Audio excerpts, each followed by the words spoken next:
Hello everyone. In this video we are going to talk about numerical solution of partial differential equations using what we call the finite difference method. I mentioned that there are other methods for solving PDEs, including finite element and finite volume. But in this video I'm going to focus on this finite difference method, which is I would say easier than the two other methods for solving PDEs. Now it might not be as accurate, but well, of course, if you use enough of elements, a large number of elements, and try to solve them slowly, I mean using a lot of time steps and time points, you might get quite sufficient accuracy. But those other topics, especially finite elements, they need several videos to understand their basics, okay? You cannot in one video explain everything. Now, finite difference method can solve any type of PDE regardless of their complexity, okay? And that's the advantage of this. So you can find this type of solution for any kind of PDE. And it all goes down to approximating the derivatives with finite differences. If you remember, in one of the videos that I published on the Euler method for approximating the first derivative, right, and solving ODEs numerically, what we did over there, we said that, for example, this dy over dx, correct, which is the limit of delta y over delta x, or you can say the limit of y at, let me first call it delta y over delta x. When delta x goes to 0, you can calculate this, approximating it. If delta x that you choose is small enough, you can approximate this limit by the function itself where this delta x is small, okay? And then I said, now there are different ways to calculate it. Either we use the forward difference, backward difference, or central difference, right? So I said you can write this as y at x plus delta x minus y at x divided by delta x. This was the forward difference. Or you can say y at x minus y at x minus delta x divided by delta x. That is the backward difference. Or the one that is a little bit more accurate is using the point after and the point before. So say y at x plus delta x minus y at x minus delta x, and then divided by 2 delta x. And we call this central difference. Okay, so these are what we used in solving first order ODEs numerically. And a similar approach you can use, if you remember, we had for second derivative, right? For example, I showed you that if you have a second derivative, you can approximate that. There are different ways to approximate it. But for example, the central formula said y at x plus delta x minus 2y at x plus y at x minus delta x, right? And then this whole thing divided by delta x squared. So this is the central formula, and there were forward and backward formulas, and I used higher derivatives too. So if you forgot that, please go ahead and look at the video I have on numerical solution of ordinary differential equations. I guess it should be this video. And in this video, you, as I said, you clearly can see all different types of forward, backward, and so on that I mentioned, as well as rank kata. Let's see if I can find them for you.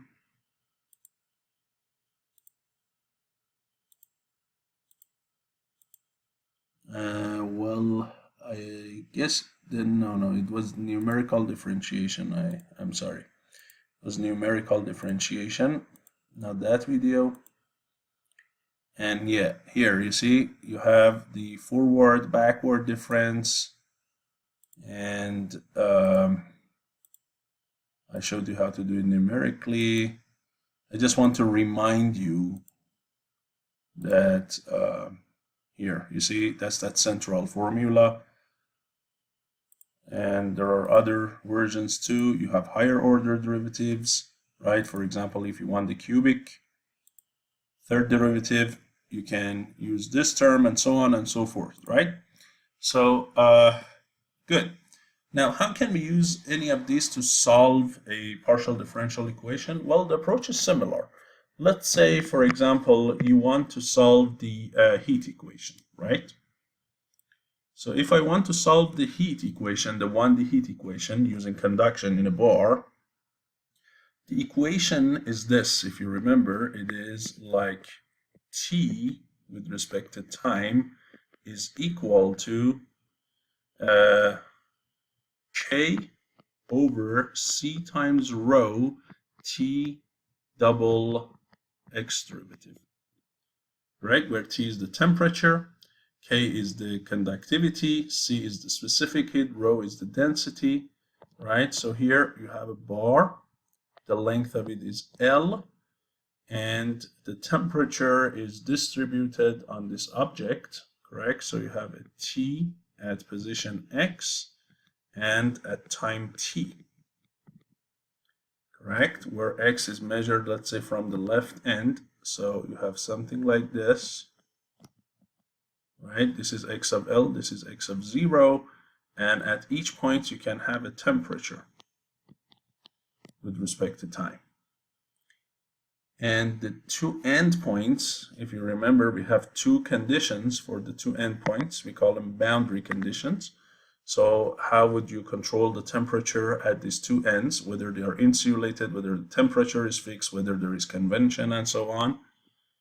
And then in the beginning, also, since you have a one-time derivative, you need one initial condition, and that's the initial temperature that you give to this whole bar. Okay, so let's say this is subjected to two boundary conditions. And the boundary conditions, for the simplicity here, we assume that T at location 0 at any time point is some fixed temperature T1, and T at the end point at time T, at any time T, is T2. Okay, so I'll try to keep the temperatures fixed at these two ends. This is T1, this is T2. I try to control that. Okay, and also initially the T of basically all locations at time 0 is some function like f of x. So this is my initial temperature. So you want to solve a problem like this, okay? How would you do that? So what you do is you approximate this first derivative with respect to t and second derivative with respect to x just using these formulas. And what you do is this. You consider a bunch of what we call nodes or locations along this beam. So let's say, for example, you say, this is my first node here at the beginning. Then at constant intervals, I am going to insert one new node.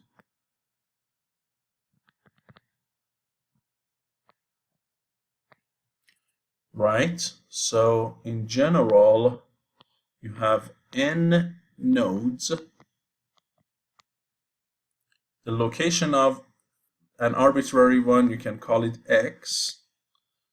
And so what you need to calculate, you discretize this continuous function into a bunch of discrete locations, we call them nodes, and you only calculate the temperature at those nodes at any time point, not everywhere else. So if let's say let's say this is L, and let's say I have 11 nodes, so every 10% of the length I add a node.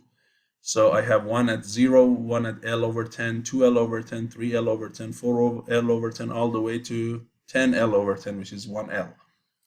Now, if you want it somewhere between these two nodes, what would you do? You do an interpolation, like a linear interpolation or so.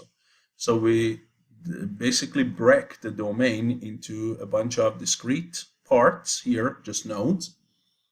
And now we try to, as I said, do approximations, right, for this t of t and t of x. So what do you say for t of t? Well, this is the time derivative of temperature with respect to time. So if the temperature of node at location x and time t is written this way, t of t, you can write it as the temperature at this node in the next time point minus the current temperature at this node divided by delta t. And this is not an equality, this is what? An approximation. And it could be good as long as your delta t is a small number. Okay, so that's how you approximate it. Also, txx, which is double derivative with respect to position, at location x, it is t at the next node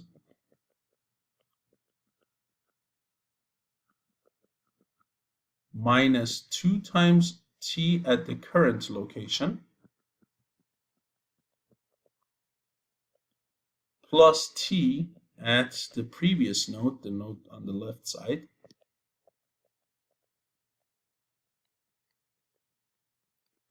and this is divided by delta x squared. And again, you need to make sure that your delta x is a small number. Okay, and both of these, as you can see, are coming from this forward formula for time and the central formula for double derivative. Now, if you plug these two guys back into this equation, and for simplicity, I'm going to call this whole parameter alpha squared. Okay, the thermal diffusivity.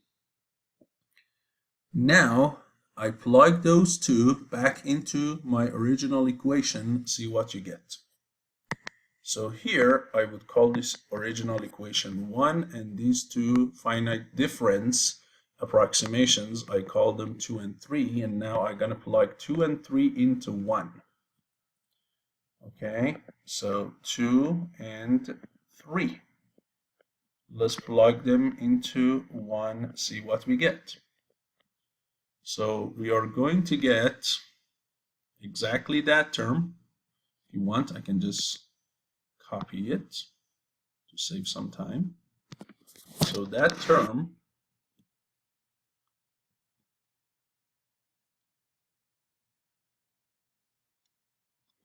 is equal to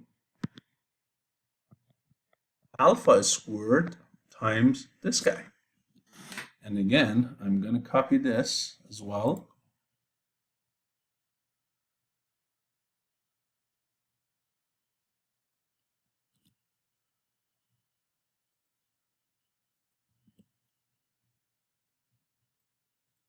Okay, so this is what you have. Now, if I have the temperature at time 0, which I do, right? You know, at time 0, I have all of the temperatures. And I also have the temperature at the beginning node and at the end node at any time point as well. Those are my boundary conditions. How can I solve this problem? Well, I don't need to calculate the temperature at any time point for the first node and the last node because they are fixed, they are already given. What I need are only the interior nodes.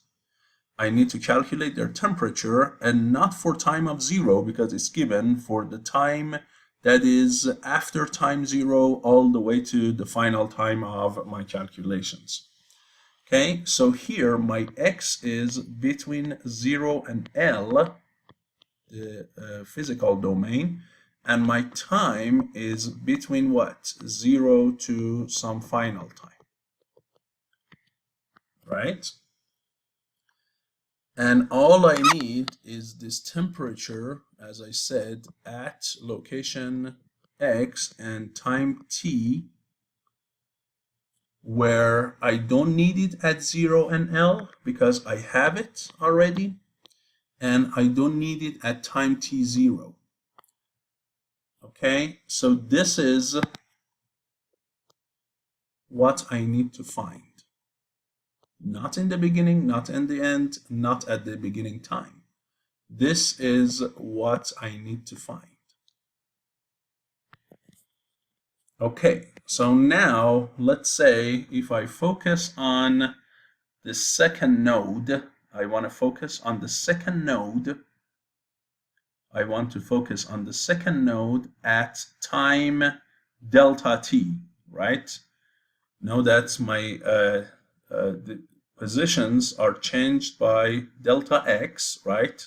So let's call this distance between each node and the next node, this general distance here, let's call it delta x.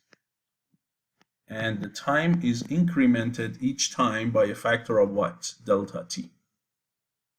So my question is, what is, for example, temperature at node number 2, which is at location delta x basically, and in time delta t, which is just one time step after the beginning of the simulation or calculations.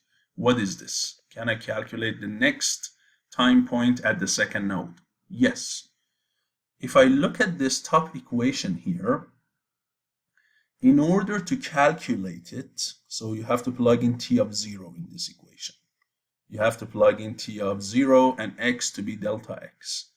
If I do that, for it, I need the value of that same node at the previous time point. So the second node at time 0, and I do have it, comes from the initial condition.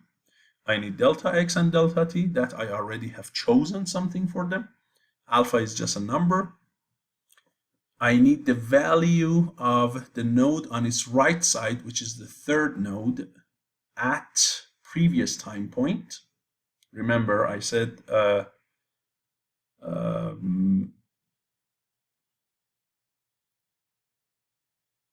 yes, because this guy is delta t, so for t you have to plug in 0. You have, this is delta t, this is t, not delta t. I made a small mistake here. You have to be quite careful not to write something wrong. So this is t. So this is the point on the right side of it at the previous time points, which I have it again. I have all of them at the beginning time. I have the value of this node at the previous time, and the node on the left side, which is the first node at the first time point at t of 0. So I have everything here. The only unknown is this guy. Everything else is given from the previous iteration. And so all I need to do is to find this t of x at t plus delta t based on everything else which is given in the previous iteration. And so that means I can update the value of what? Can update the value of t at the next time point based on the previous time points, and then keep iterating this until my t reaches what? The final time, correct? So it's just an iterative equation, which based on the previous values of the current node and the nodes on the left and the right side of it at the previous time point. You can find the value of the node in the next time point, and then keep repeating that and update the values of the node. So all I need to do, as I said, from here is to find that unknown based on everything else, and if I do it, then it will be t at x and t plus delta t is equal to, if you write it, it's going to be t at x and t, and then plus delta t over delta x squared times alpha squared, this whole thing times t at x plus delta x at time t minus 2t at x and t and plus t at x minus delta x and t. That's it. Just that simple.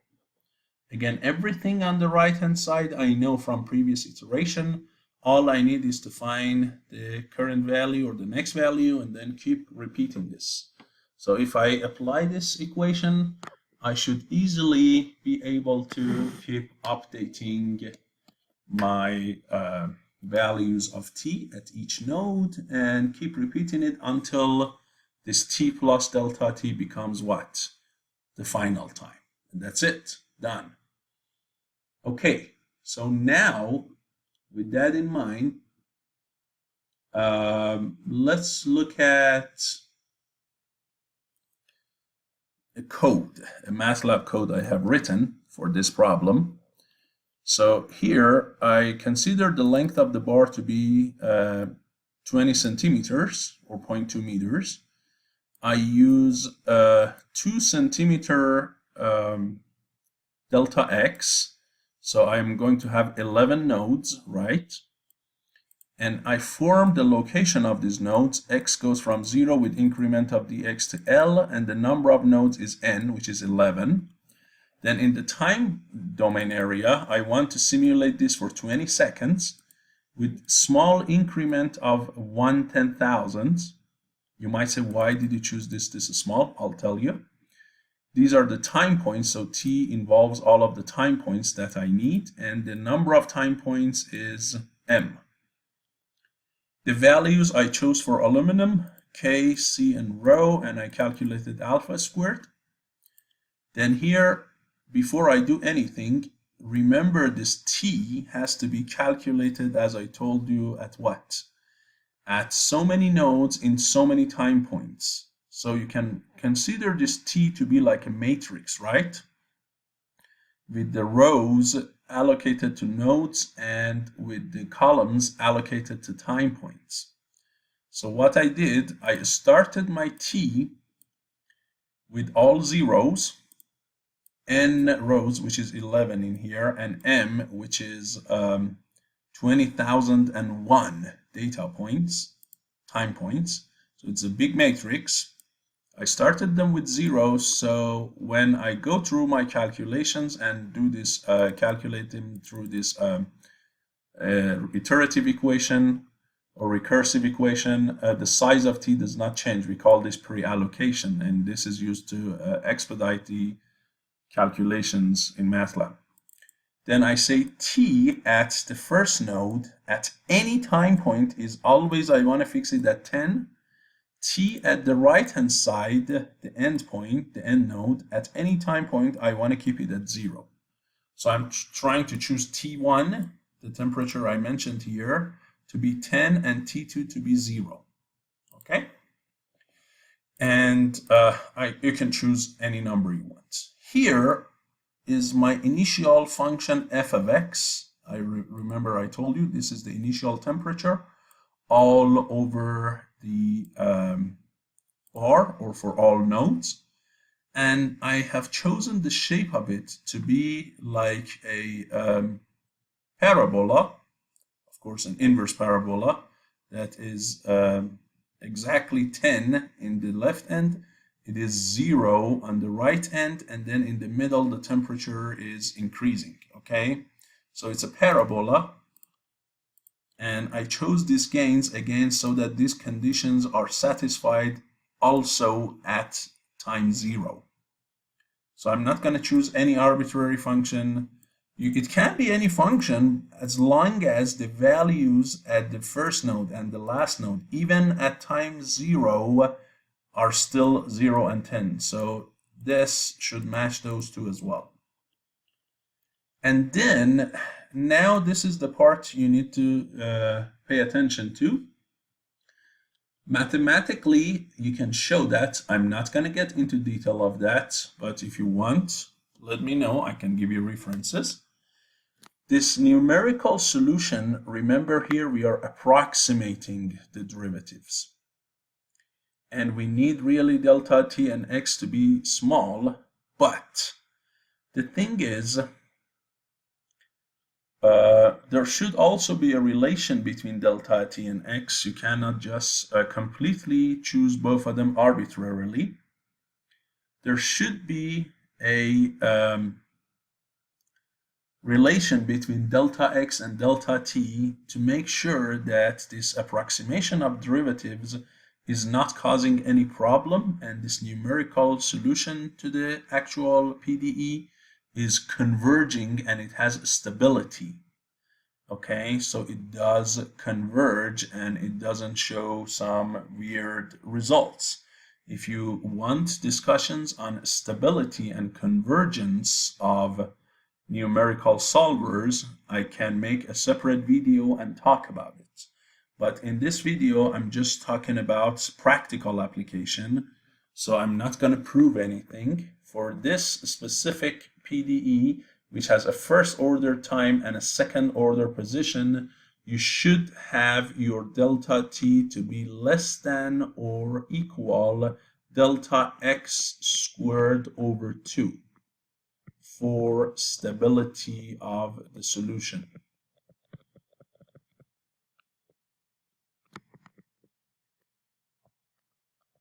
If this condition is violated, your solution is not going to be meaningful. It is not going to give you meaningful results. Okay, not every number you throw at a numerical solver for the increments will give you some meaningful results. Okay, you have to be careful about that. And there is proof about this. Again, I'm not going to do it in this video. So I chose my delta x to be about, if you remember here from the code, I chose my delta x to be 0.02. And so when you plug in 0.02 here, it is going to be 0.0004. This is 0.02 squared. Divided by 2, so this whole number is going to be 0.0002, 2/10,000. So delta t has to be less than or equal that, and I chose it to be less than that. I chose it to be even half of that, so I chose 1/10,000. Okay, so as long as this delta t is equal or less than 2/10,000, you are okay. But if you make it 5/10,000, now there is no guarantee that you will get any meaningful number. So for the sake of this heat equation, you have to pay attention to the relation between delta t and delta x. Again, I'll try to make a video, and explicitly in that video I'll talk about convergence and stability. Okay, but not right now. So here my code checks. If your delta t is big, it's not going to do anything. It is going to give you a message and says, hey, try a smaller time step and then return. Else, if your delta t is small enough and does not violate that condition, then it starts going from the second time point. Here II is the loop counter for time points. It starts from the second time point. Why? Because the first time point is already given by initial condition, to the last time point, which is at t final. And in the inner loop, it starts going from the second node all the way to the last node but one. Again, I don't need the first node, I don't need the last node. They are given by the boundary condition and they are fixed. So I'm not going to do any calculations for those two nodes. From the second node to the last node but one, I go over each node and at each time point, and I apply that equation you just saw, this recursive equation, and keep updating the values of temperature at each node. And finally here, I'm plotting the temperature at the beginning time versus locations, and then in a for loop, in a simple animation, I keep updating them for a new time step. Now I'm not going to go one time step at a time because I have 20,000 time steps, and this animation will take forever, and the increments are decrements very marginal in temperature. So I'm going to jump over time steps. Every 1,000 time steps, I'm going to show one of the plots. Okay, and I do some pause so that you can see it better. So here we go. This is the initial temperature, that parabola I said, and then you see that the temperature are starting to drop. The temperature at the first node and the last node do not change. It stays at 10, it stays at 0, no change. But the rest of the nodes keep losing their temperature. And it goes for as much as TF, which is 20 seconds. Now, why do they lose temperature physically? Well, the reason is initially you gave some temperature which is above 10 and above 0, correct? At all of these locations. Let's look at it again at time 0. You see the temperature of all of these nodes for sure above 0, and even some of the nodes above 10. Now what happens when you have the gradient of temperature like that? There is definitely conduction, right? The temperature is through heat, the temperature is changed, and the heat is transferred from high temperatures to low temperatures. So these nodes with temperatures bigger than 10 and 0, they have to pass the heat in both directions. These guys that were below 10, right, they cannot move probably to their left side because their left side has higher temperature, but they can pass the heat to the right side where the temperature is lower. And on the right side of the bar, the temperature is always the lowest. So on the right side, you always lose heat regardless, okay? Remember, you keep the temperature constant. It doesn't mean it's insulated. You still lose heat to the environment, and that heat can be taken by convection or radiation or whatever method of heat transfer. Okay, or if there is another material right next to it, it can be transferred to that by conduction. So you're gonna keep losing heat, and so the temperatures will drop from the left side and the right side. And since there is no heat sink anywhere on this bar to bump up the temperatures again, the object starts to what? Lose the temperature. But of course, the temperature distribution at any time point is not gonna go symmetric again, because the left temperature and the right temperature, which are fixed, are not the same value. So you should not expect a symmetrical decrement and a symmetrical profile. It was not symmetrical in the beginning. It's not going to be symmetrical any time point. Okay, but it keeps going down, and this point always try to drag on a little bit and not go to 0 as fast as the rest, because it is right next to a temperature of 10. Okay, so this is a simple finite difference solution for the heat equation. Now you might say, well, what if your equation was not the heat equation, it was the wave equation? Can you still use this? Sure, no worries. Let me show you. If my equation was the wave equation or any other equation, I could still use it. Or if you want, let me make it a little bit different or difficult, right? So but that's okay. Let me first show you the wave equation. So wave equation is this. UTT is equal to some constant c squared, which is the speed of the wave, times uxx. And all I do, I approximate these guys.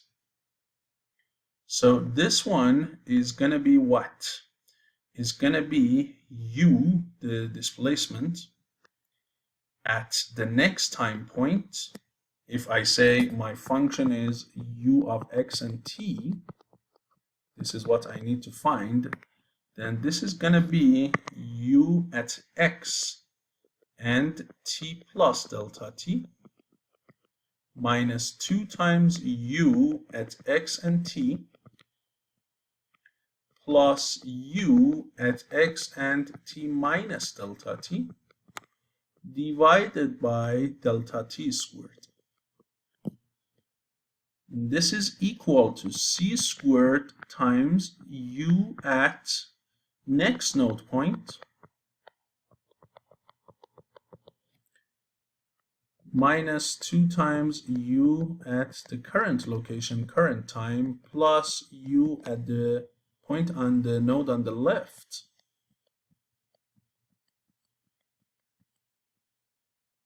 divided by delta x squared.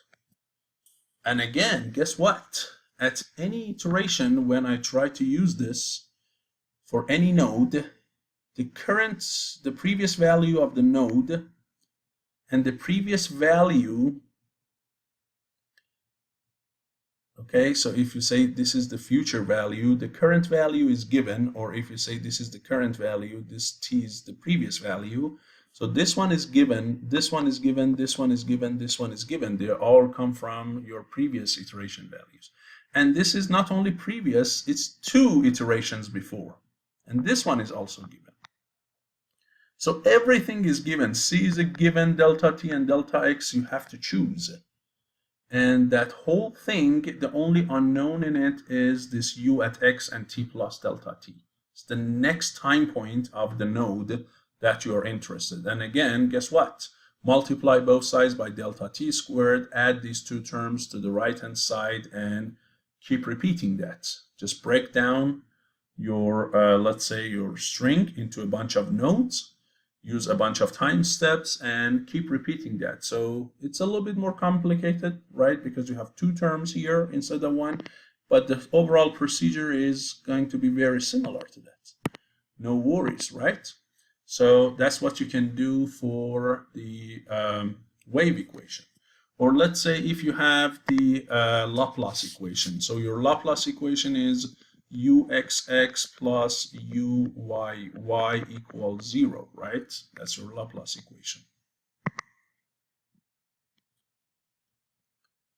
So what would you do? Well, again, approximate them for the central double derivative. So this is going to be u at x plus delta x and y minus 2 times u at x and y and plus u at x minus delta x and y divided by delta x squared, and a similar term for the y one, which is u at x and y plus delta y minus 2 times u at x and y plus u at x and y minus delta y over delta y squared. Okay, this whole thing is equal 0.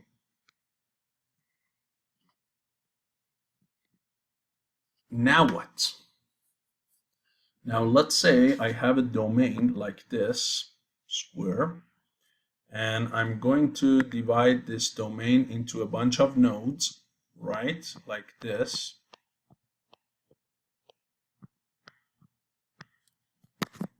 For example, so you're gonna divide it into a bunch of nodes and form a grid, basically, right? Like this.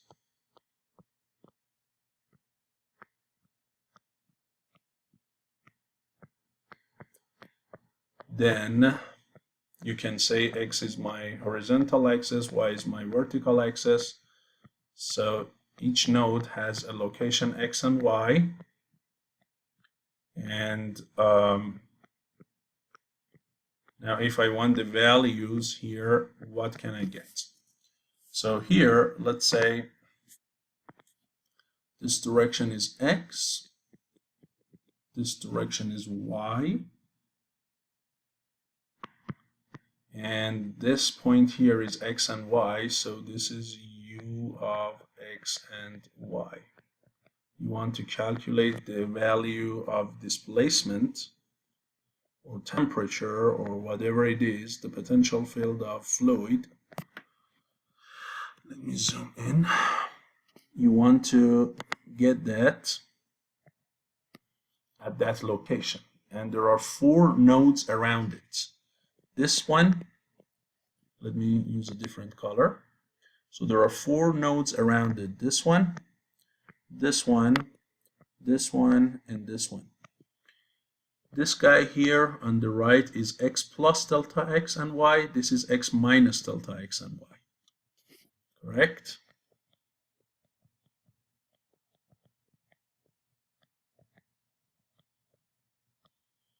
This is u at x minus delta x and y.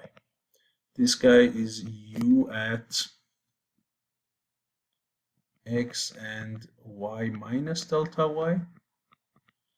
And this guy here on the top is u at x and y plus delta y.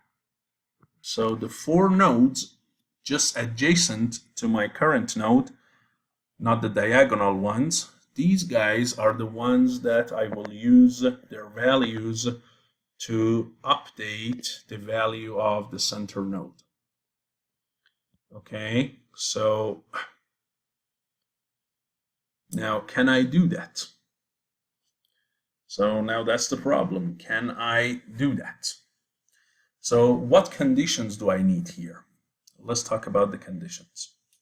What conditions do I need here to solve this problem? So this is clearly a boundary value problem, right? There is no time involved. There is only position. The problem looks like a steady state case. And so what you need, since the derivative order of x and y are double derivative, you need 2 conditions for x, 2 for y, or in general, you need 4 boundary conditions. And that's exactly it. If you look, you have 4 boundaries.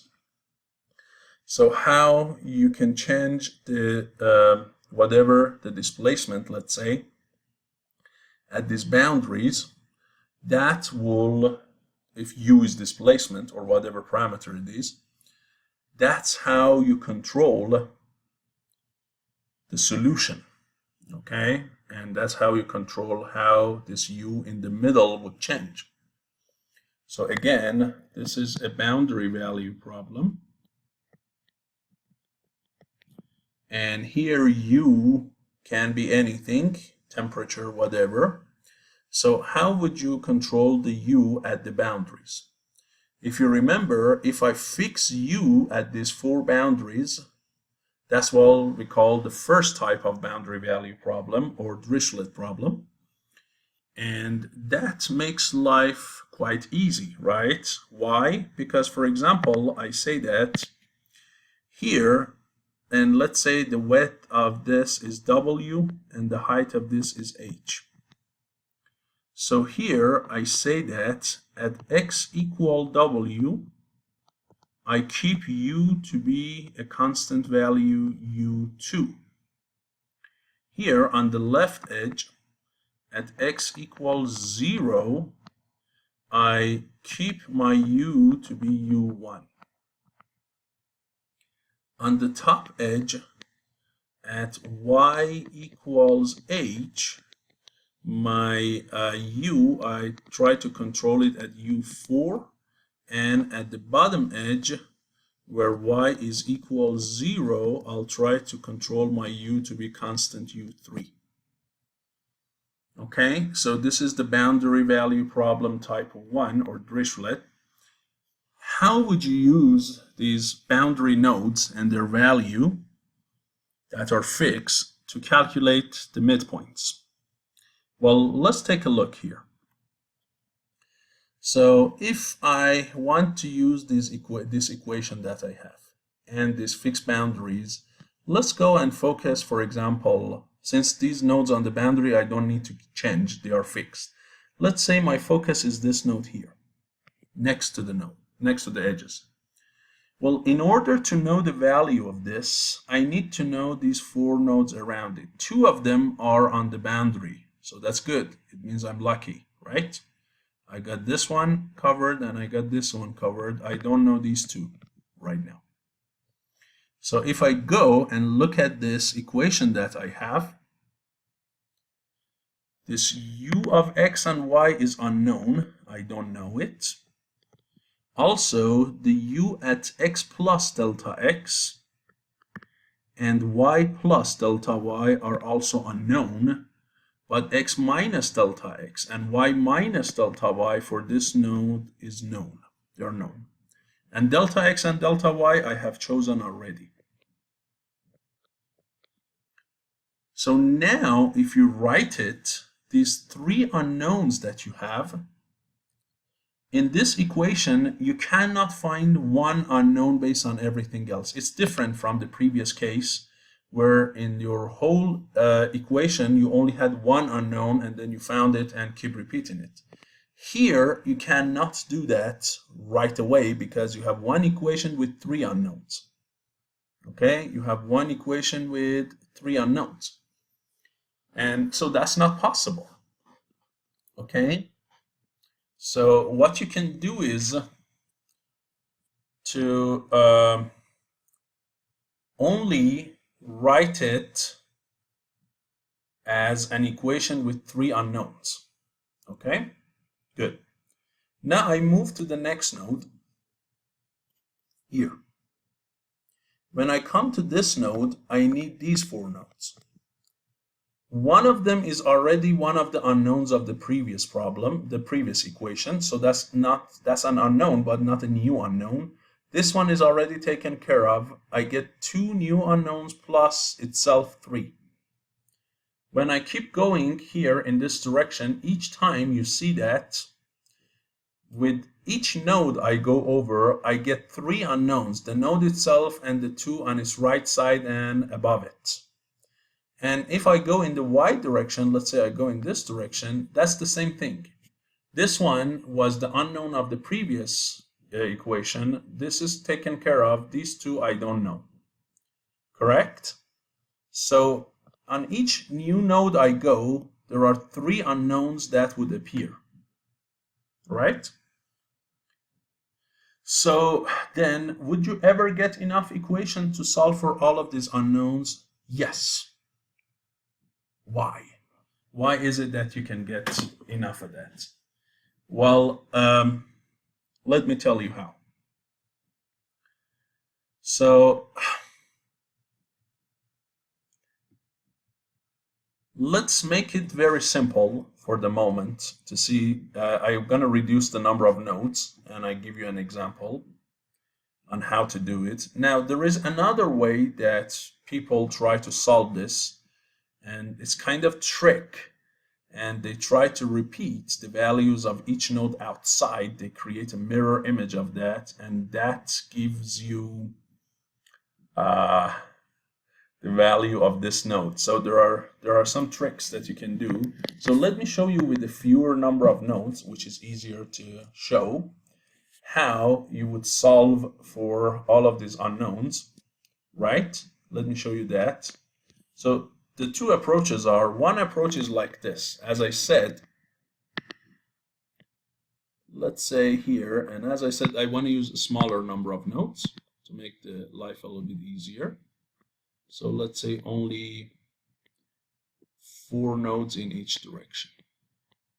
So make it a square. And remember that any node on the boundary, in this case, is fixed. So if you want, I can use a different color and say, hey, these nodes on the boundaries in green color, they are already taken care of by the boundary condition. So all I need here are the 4 interior nodes.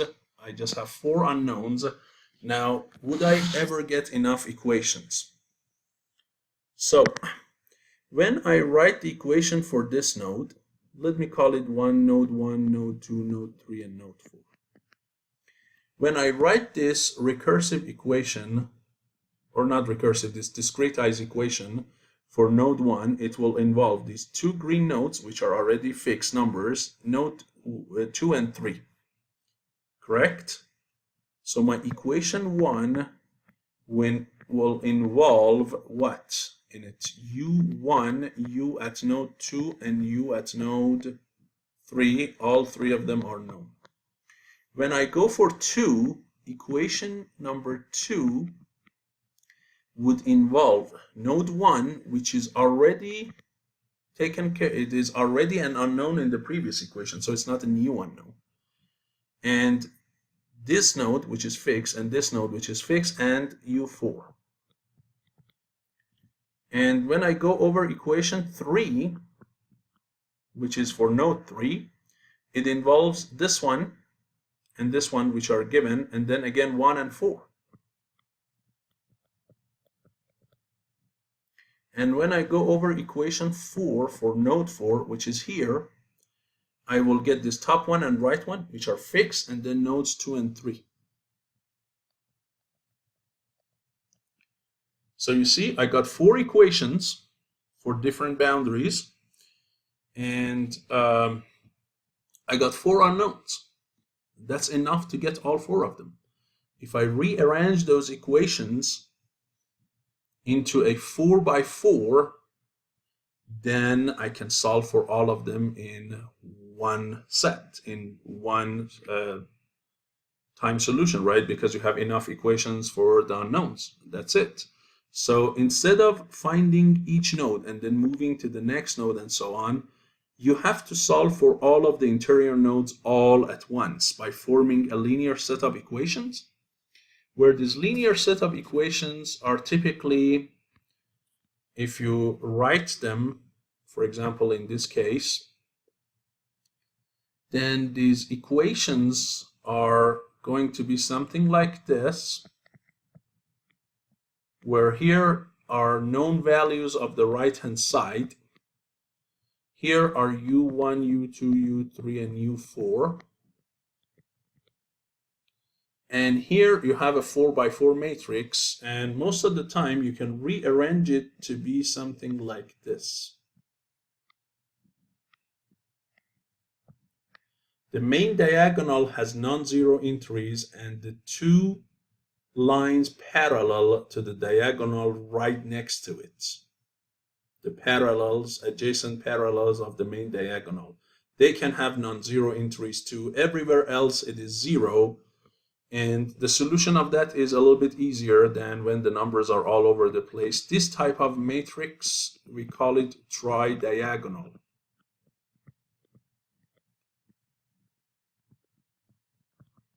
And when the number of nodes is a lot and these matrices are big, it makes a difference whether this matrix has just random numbers all over the place or it has a specific format like this. Solving tridiagonals is quite easier than a system like this with tridiagonals is easier than when you want to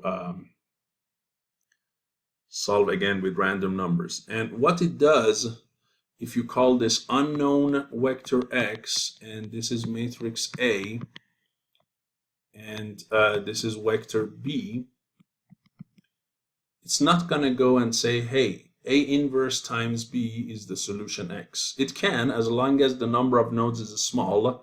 You're inverting a small matrix, no problem.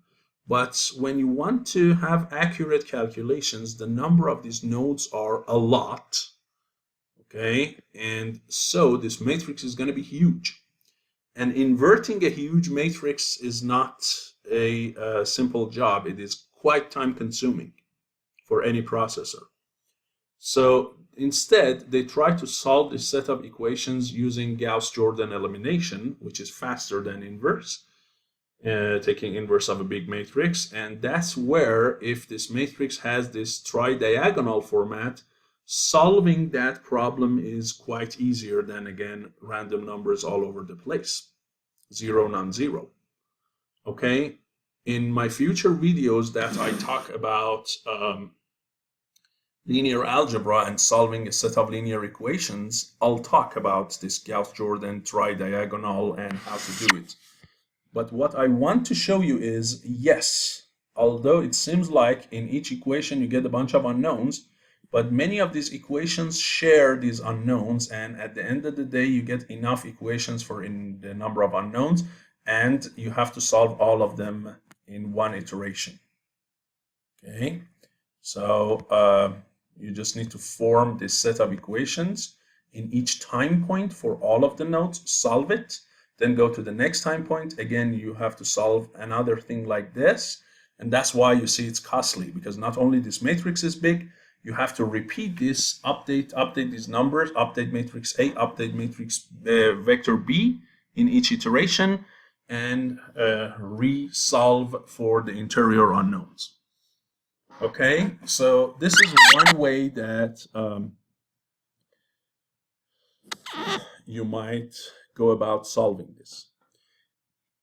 Another way that is a little bit tricky is they repeat these values one more time outside. So for example, let me use some color things here to make it easier to understand. Let's see if I can do that.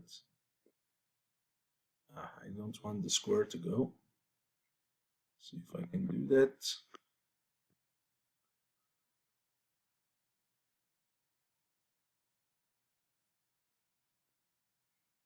Okay, good. So here I use a different color coding. I use these three fixed numbers with red and these three fixed numbers with purple. And this guy, which is the intersection, I just keep it black. So if I want to go with node 1, what they do, they try to repeat or mirror each one of these fixed numbers one more row. So it's like extending the size of the domain, making it a little bit wider and a little bit taller. Of course, since delta x and delta y are small in practical, it's not going to really add too much to the size of the part. Okay? So now what they can do is, let's say you want to calculate the value of node 1 at this moment based on the previous values. So instead of focusing on node 1 and writing my equation centered at node 1, I'm gonna write my equation but centered at this node. When I write it centered at that node, I need 4 values, the ones next to it horizontally and vertically. This guy, this guy, this guy, and this one. And know that this node itself that I have focused on, this is already a part of the boundary, and it's already also what? Known. So the only unknown here really, sorry, this one is unknown. The only unknown, if you focus on that center node in this equation that you have, the only unknown, which is this guy, is this node number 1. Every other node, whatever you want to call these nodes, node 0, node 5, node 6, and the center node itself, node 7, all of them are already fixed numbers. So using those, you can estimate node number 1 at this point. And for 2, now you're going to focus here. And again, guess what? You have all of these center and the surrounding nodes except for node 2, so you can take care of node 2. If you want 3, you're going to focus here. Okay, and you have these 3 guys and the center. You can get 3. If you want 4, Again, you focus on here and you extend this right edge here. Correct? So you come here. And again, you have these 3 nodes plus the center, you get 4. And so basically what you do is you start from outside by mirroring these edges. That will allow you calculate the interior nodes that are right next to the boundaries. So you can get these guys, these ones, and these ones. They will be taken care of because they are right next to the boundaries, and we centered our node at the boundary. So we could get these guys that are right adjacent to them. Once you have these, now you go to one inner loop and keep repeating this. Okay, so you go from outside to inside. So that's another way that you might approach this problem. Of course, me personally, I'm not a fan of this, and the reason is you are really changing the nature of the problem. Okay, although very marginally, you're just adding a little bit thickness on each side. You are really not solving the exact same problem as the previous one, the original one. Okay, so it's not perfectly 100% accurate, but the amount of inaccuracy or approximation here could be not huge. The advantage of this method is you don't need to solve for a set of equations like this all at once. You go around next to the boundaries and you can calculate them one by one with equations that only has one unknown, right? And then keep going inside and repeating that instead of having lots of unknown and having to solve them all at the same time. Okay, so these are different ways that you can approach this problem. Now, not always this problem of Laplace have fixed values at the boundaries. If you remember, sometimes at the boundaries, the value of the derivative along that boundary is defined, not the function itself. So what do I mean by that? So instead of me, if I have this very same problem, and let me again use some color coding here.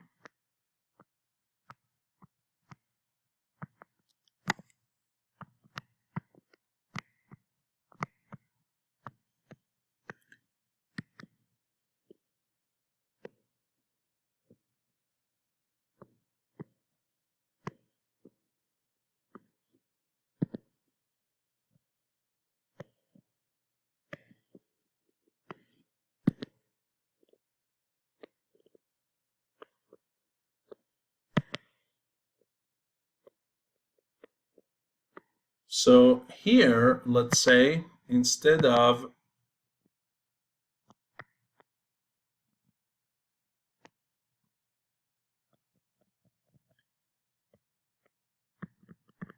at x equal w, instead of saying that u is fixed, they say no. The derivative of u with respect to the normal to the boundary, this normal line, in this case it's a fixed vector, they say derivative of u in the n direction is equal to a fixed number c. Okay? And if you remember, I told you this, if it's temperature, this means the heat flux. If it's potential field, it means the streamline, right? And so on and so forth. So this is the kind of flow of that material or that physical quantity or whatever it is. So that might be a constant thing, right? Or for example, again, if it's a temperature problem, if you insulate this, say, hey, there is no heat coming through this, I'm going to insulate this wall, then it means this heat influx or outflux is what? 0. And n here is the same as what? X. So instead you can say what? du over dx is 0. So this is how you characterize insulation on the right edge. On the left edge, it's similar. On the top and bottom edge, if you want, it's going to be du over dy equal 0 because the normal direction is the same as y-axis.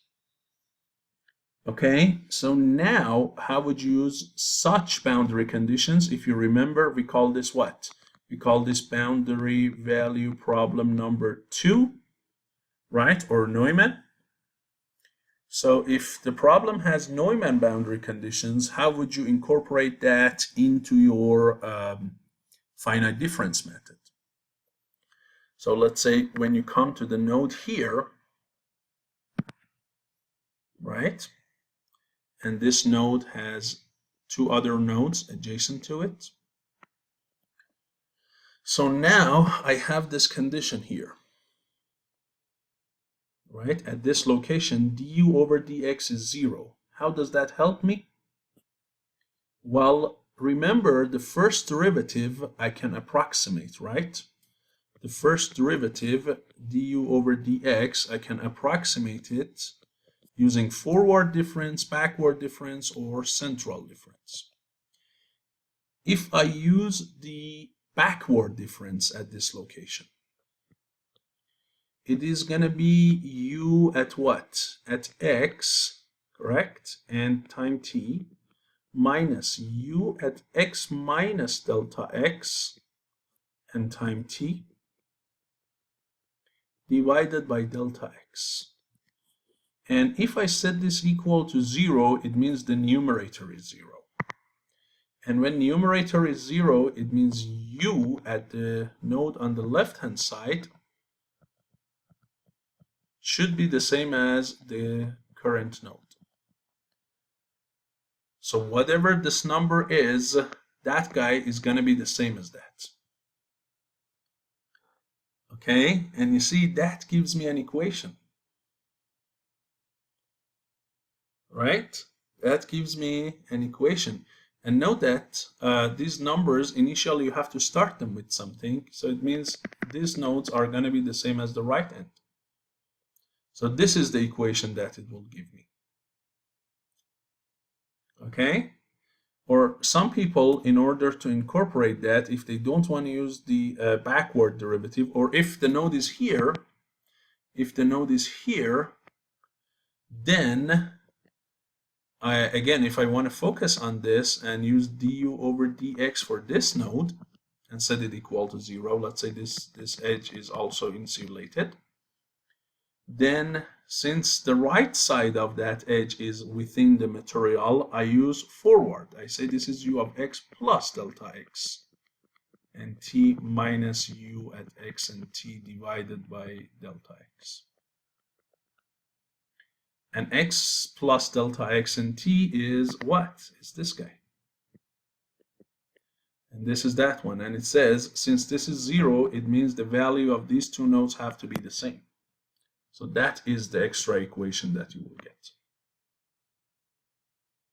Okay?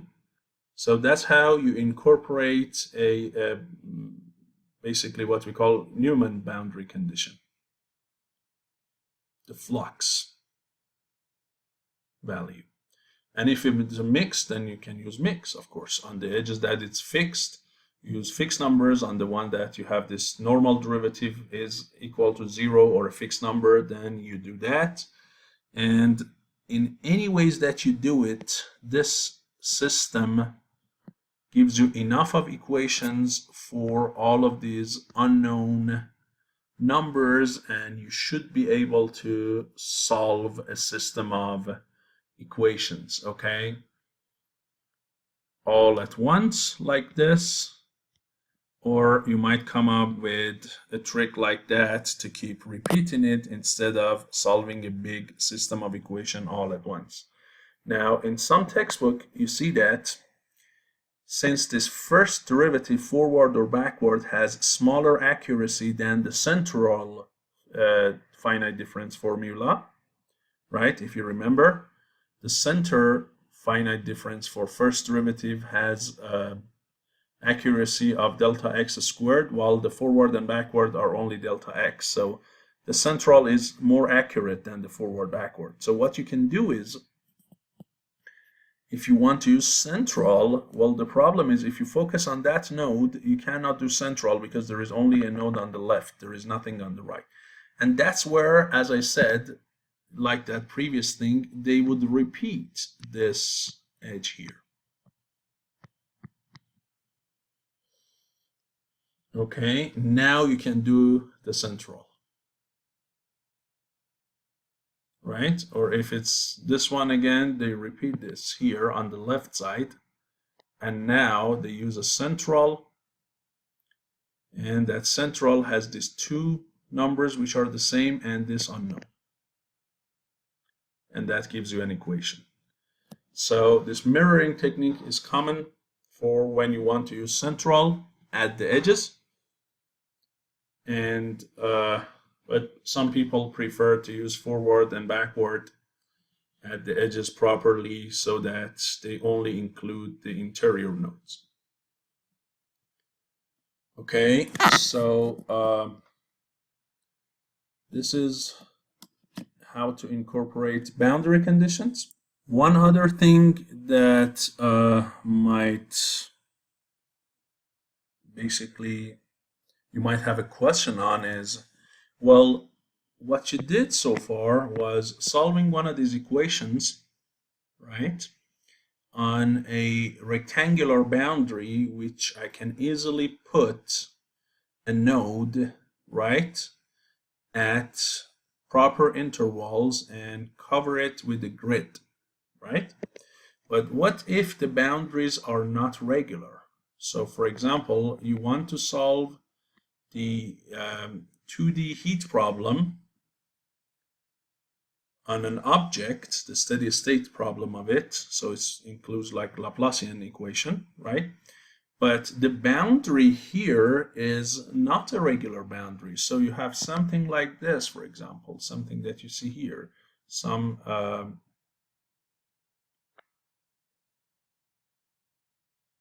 let's say domain like that.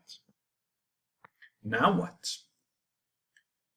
You cannot create a grid for sure, right? That it has all of the grid points on the boundaries. It's not going to happen. So if I create like one here, maybe one here, and one here, let's say 4, and I go with a similar vertical distance. So here I assume delta x and delta y to be the same thing. Okay. And let's say I'm lucky enough that I get one here on the top. Then what happens here? It's not going to be perfect match. Here it might even go outside, and you cannot go outside. You have to stay inside. So this is what you get. So now what would you do for the boundaries? Remember, you have to use the boundaries, right? The values at the boundaries are given, or the derivatives at the boundaries are given. So what would you do? So if it's irregular boundaries, what you do is this. The last point right before the boundary, if you call it, for example, node O, so node O is here. Now you form two nodes on the boundary, above it and below it, or let's say here. Let's make O here. Let's O make it to be here, which is close to two boundaries. Then if you want two nodes on the boundary next to this guy, you get one here and you get one here. Now if these distances are h and h, or delta x and delta y,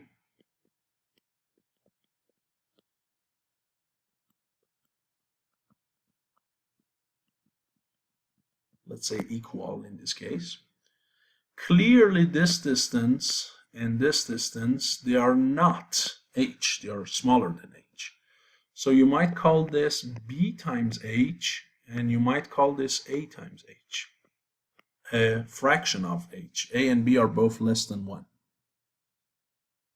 Okay? Correct? And the value of them depends on the proximity of that point to these boundaries. So now, if I want to write my derivatives, correct? at point O, then the way to go about the derivatives is not exactly the same. So here, let's say, if I want to evaluate my, if there is a first order derivative at point O, so you want to calculate du over dx at point O,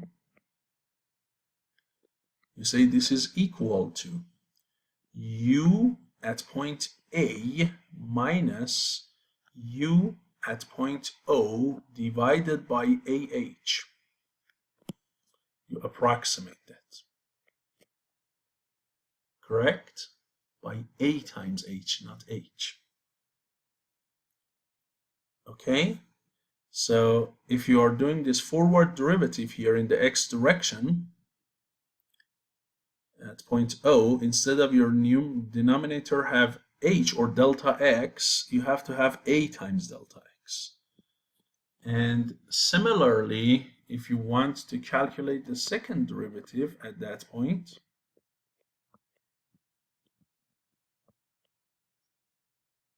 it has to be over let me say u of o. Although it's not correct, it has to be at UO.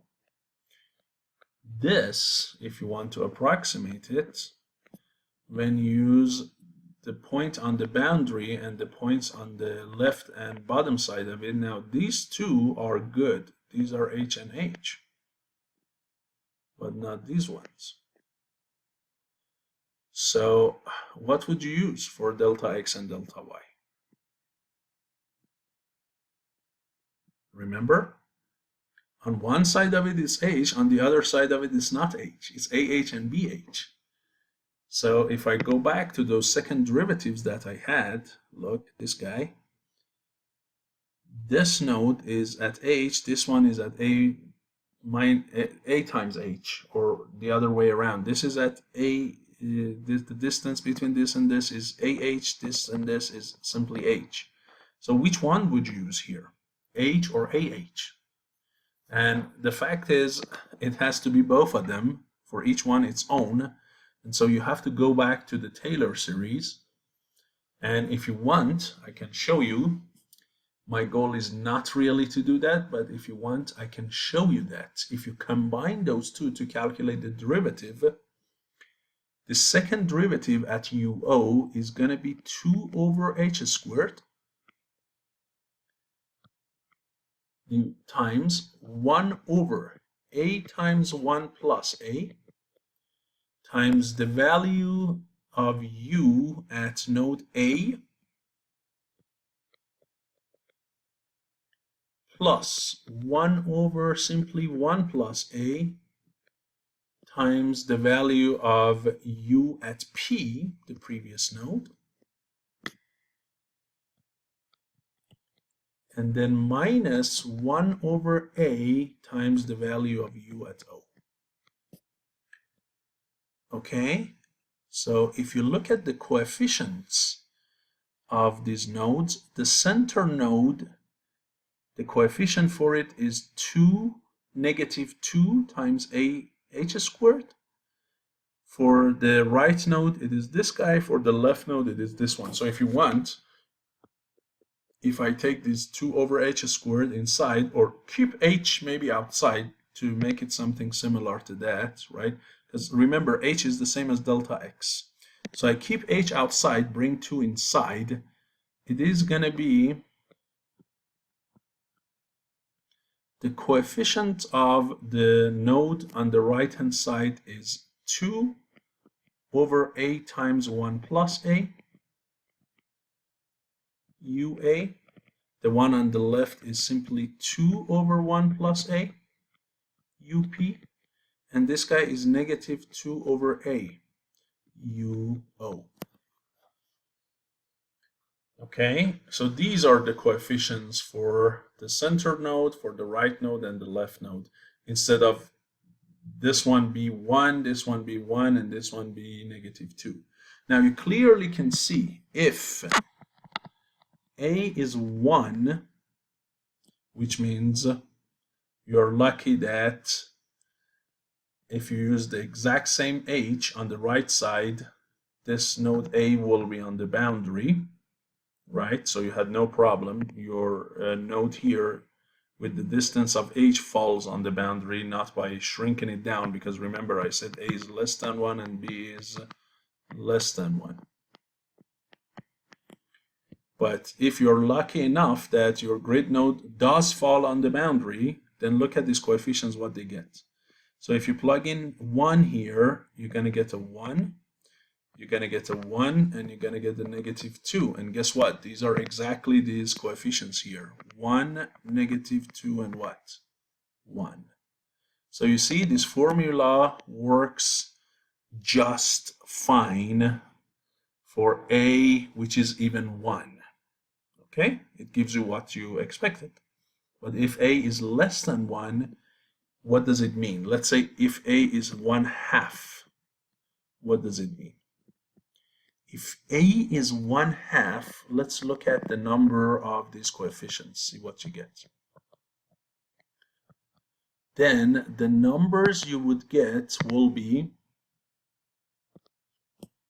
what? This is half times 1/2, so it's 0.75 or 3/4, so this is going to be 8/3. This is going to be 2/, so it's going to be 4/3. And this is going to be -4. If you look at some of them, this is 12/3 or +4, this is -4. Some of these three coefficients, by the way, should always be 0, any of these.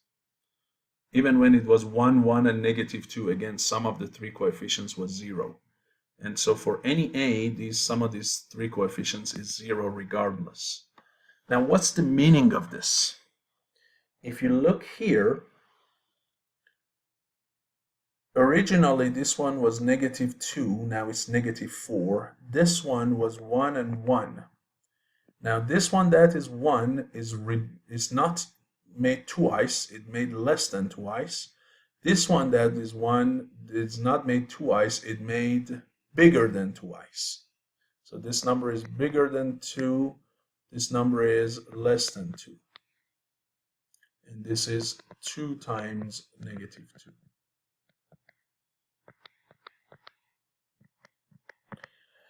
So it means you have a bigger weight on node A than node P. And is that correct? Yes, because A is closer to O than P is.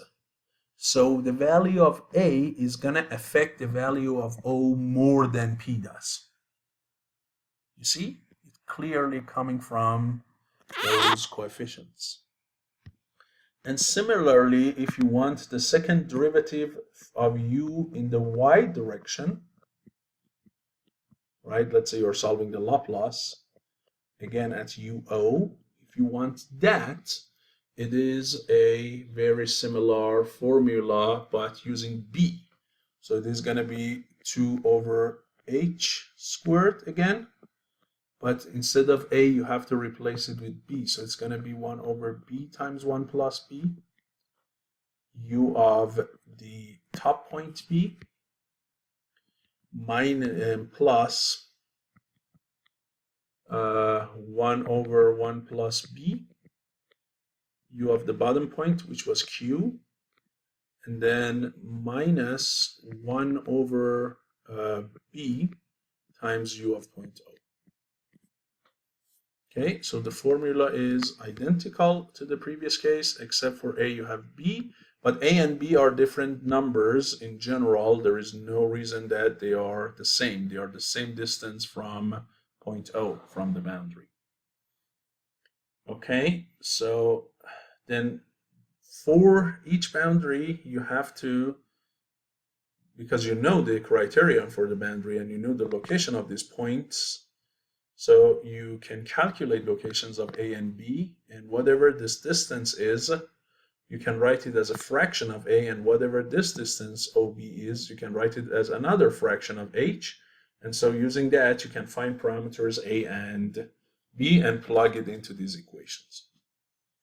Okay, so for each node, you have to calculate a and b, the nodes that are not on the grid, but next to the boundary at a smaller distance. And this way, you can replace these second derivatives, let's say in your Laplace equation. So this is for the case of irregular boundaries. Okay, now, as I said, there are a lot more that we can discuss on this topic. Like, as I said, stability of the solution, convergence, what's the relation between delta t and delta x? I told you one case here, right, for this heat equation. But for these other equations, like the Laplace or wave and so on, the delta t and delta x, the relation between them is not exactly like that. They are a little bit different. Okay, you have to show why and where that relation comes from. But again, if I want, and if you want, we can make a separate video on that topic, because already we are at 1 hour, 25 minutes, 26 minutes, and this video is going to be quite long. I just wanted you to have a feeling of finite difference for PDEs, and I showed you a demo of the 1D heat problem and irregular boundaries, but more details we can have a separate video. Okay, thank you so much for your attention. I'll see you in the next lecture.